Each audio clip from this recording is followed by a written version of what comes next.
You know what?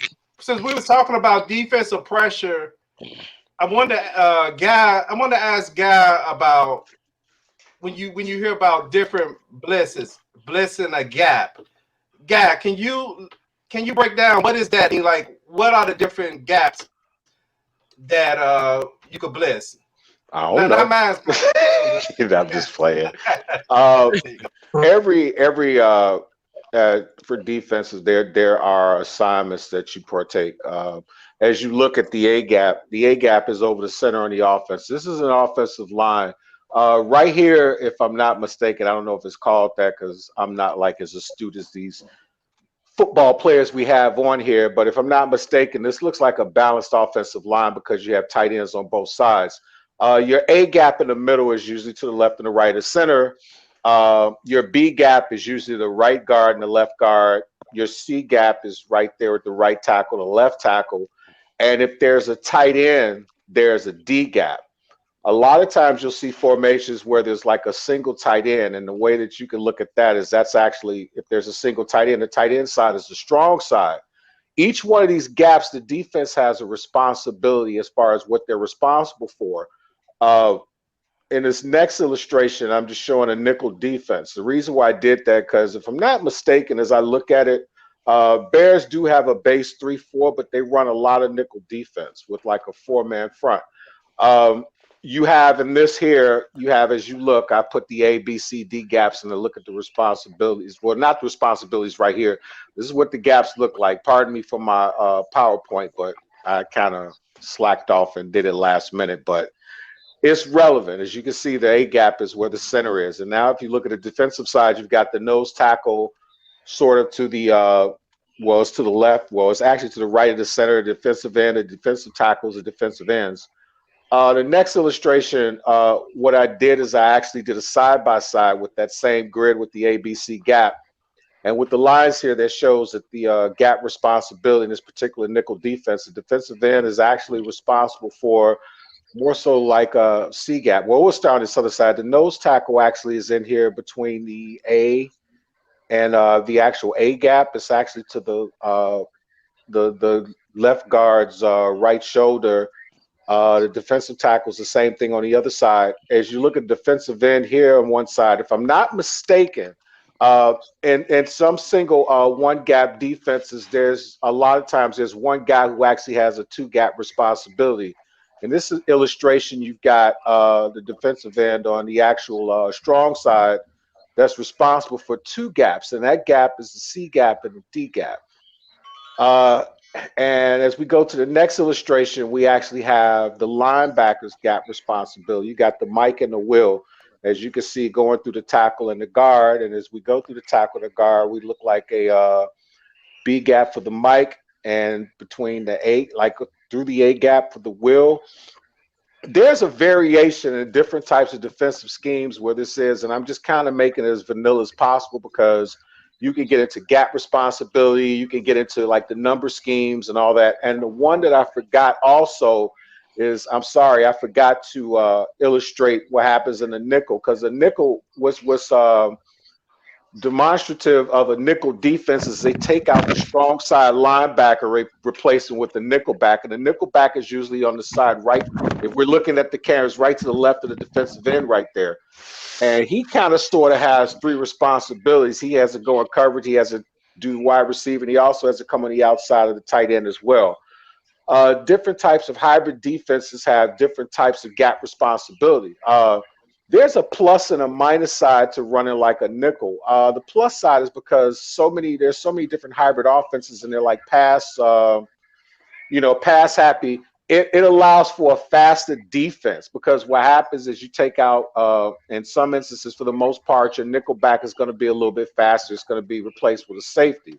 I'm not going to say in our case, but anyway, what I'm getting at is it's also versatile too, because the nickel back plays closer to the line of scrimmage than your strong side would.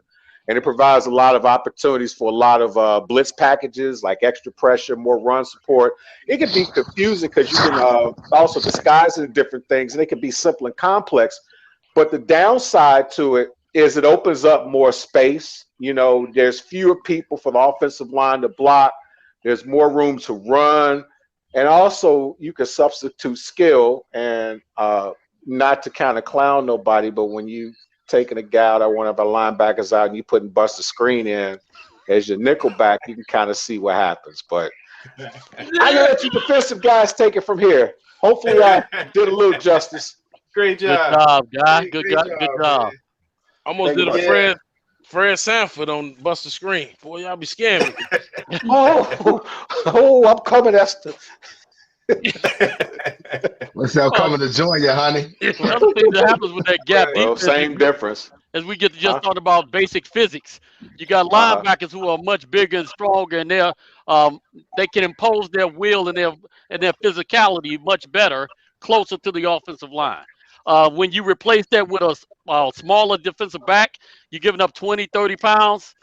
You know, if they start running against it, it's going to be pretty ugly. But that's why you only pull that defense out when you go into a nickel. See, And yeah, I and I know did that. like I did kind of a vanilla thing too, because I could have also illustrated a difference too, because sometimes we do run a 3-4. With Yep. a 3-4, you have the 4 linebacker set, and the interesting is the onus isn't on the defensive ends to actually rush anymore. They're more so like contain, fill up gaps, and do stuff like that. And you have the linebackers basically almost, especially outside linebackers, acting almost like defensive ends. But the Bears use a hybrid of different types of things. Like I said, they have a 3-4 base, but then you look at it, they'll do some stuff like they'll rush 4 guys, they'll rush 5 guys. And then in this instance, which I hope they don't do against them, is do an 8-man front where they basically got everybody coming into the house. And now you got all the corners and the safeties are covering guys one-on-one. So Oh, And just to Okay. piggyback off of that, scary. real quick, yeah. going back to the Bears Packers game, Mike Pettin, the Packers defense coordinator, he's known for a lot of nickel and dime, which kind of confuses Mitch a lot. He's known for a lot of nickel and dime, and he got a defense that he call a dollar, Yeah. where he's only got 2 defensive linemen in the game, and everybody else is defensive backs. So that's another variation of what Guy was just talking about when it comes to these gaps and comes to these defensive formations and coverages that guys are trying to confuse these offenses with. So how do you negate Eight. that with a running quarterback? Say it again. How do you negate that advantage when he's going out with so many defensive backs versus Trubisky? Well, the thing about it in that type of defense, when you're on offense, it comes down to the wide receivers and the tight ends or whoever's going out on the pattern has to notice that, because the bottom line is if you only rushing 2 or 3 guys and you got 7 or 8 dropping back, you need to find soft spots. You need to find soft spots, and the quarterback has to absolutely recognize that, which has been our thing about Trubisky. Can you recognize the defense that they're throwing at you?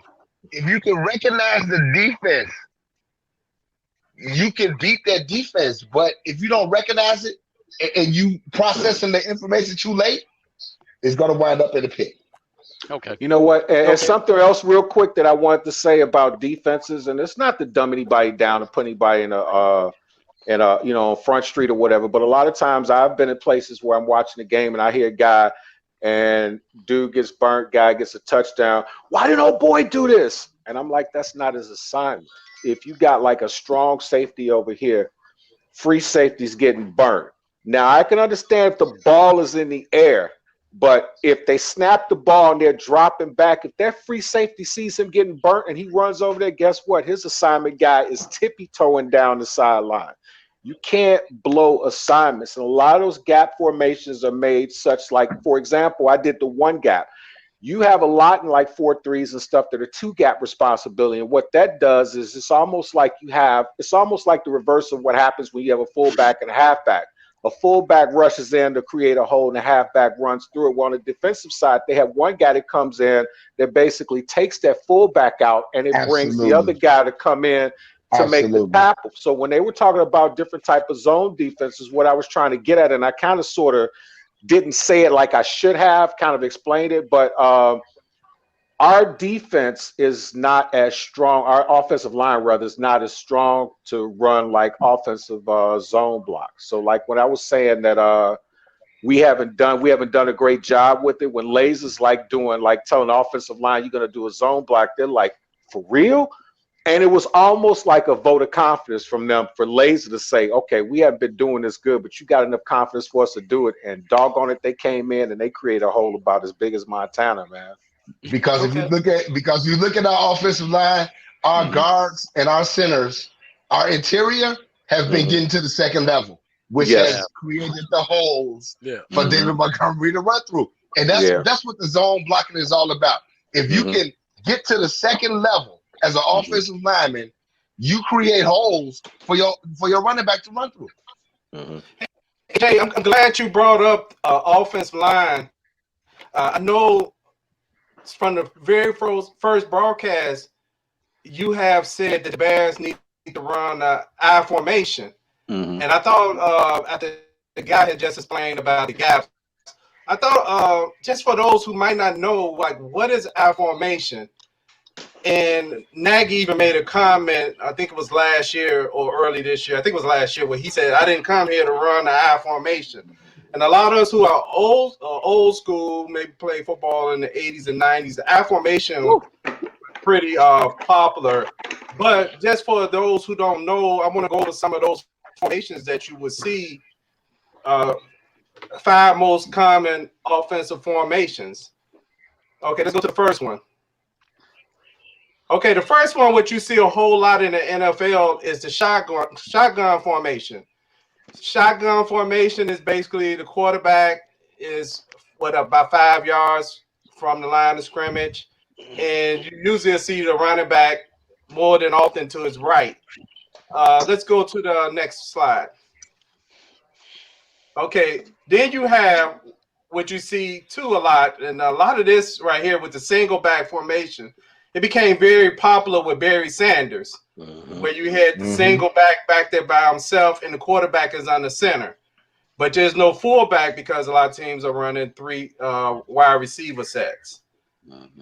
Okay, next one is the pistol formation. We actually had D. Hamp, who came in a couple of weeks, maybe a month or so ago. He's a former Arena League quarterback.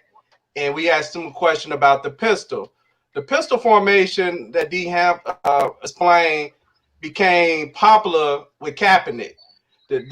What the difference is between that and the shotgun formation is the quarterback is back a little bit further, and you notice the running back is directly behind him versus off to the right. What's the next formation? Okay, the I formation. The I formation is one of the oldest formations that you still would see ran in the NFL, which is a fullback and a halfback.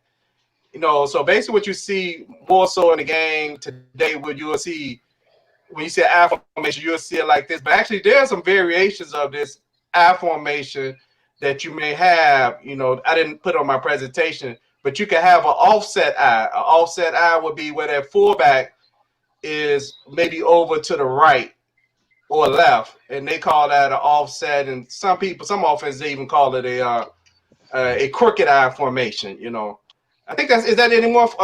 Okay, then here's one that's kind of came about in the last few years: the Wildcat Formation. The Wildcat Formation is where usually it's almost like it's a gadget play. A running back or receiver, most times it's running backs. They come in in the position of the quarterback. A lot of times in Wildcat Formation, the quarterback stays on the field. That's part of the trickery of this formation. The quarterback is usually, he may go into that receiver position or something. And a lot of times, teams, if that running back could throw the ball, a lot of times if that quarterback run out, you've seen Wildcat plays where that running back did not run the ball, and the quarterback ran up the field because nobody covered him. And more so that was because, you know, your quarterbacks are not your most athletic guys. on the field, and sometimes, they don't believe the teams are going to take that risk with them being tackled in open field. So sometimes when they put their quarterback in that Wildcat formation out there at the receiver slot, teams sometimes don't honor it and don't cover that person. Good job. Yeah. Thank What's up, B? Yeah. Hey, you know what though? Real quick though, Jay, you brought up some memories, man. We was talking about that dollar defense because remember that '79 Rams used to run $1 sometimes, and I remember one time they did against Dallas because Dallas used to run that spread offense. And I'm looking up, I'm like, what is this? And I'm looking at Jack Youngblood. I'm like, hey, he a linebacker, he playing defensive back. But they basically neutralize them with that, man, because it's like a lot of times when you throw them on like veterans, like you throw it on Tom Brady gonna be like, okay, I'm about to Gensu y'all. But if you throw it against your average quarterback, they'll freak them dudes out with that, man. Because now you don't know where to throw it. One thing about defense is if you got the athletes to play it, like the '85 Bears, I hate to bring them up, but if you got the athletes, to play a defense, a defensive coordinator could have the wildest imagination ever. If you got the athletes to play the scheme that you want to play. Yep. And on the offensive side, look at a team like the Chargers with Dan Fouts doing that run and shoot. Them dudes right now could probably run against any defense right now. I'd never seen a team like that before, man. Before I saw like a couple teams like running some running shoots. But those guys back then, Dan Fouts used to almost get like almost 400 yards every game. And I used to try to figure out what it was, but it was that run and shoot, man.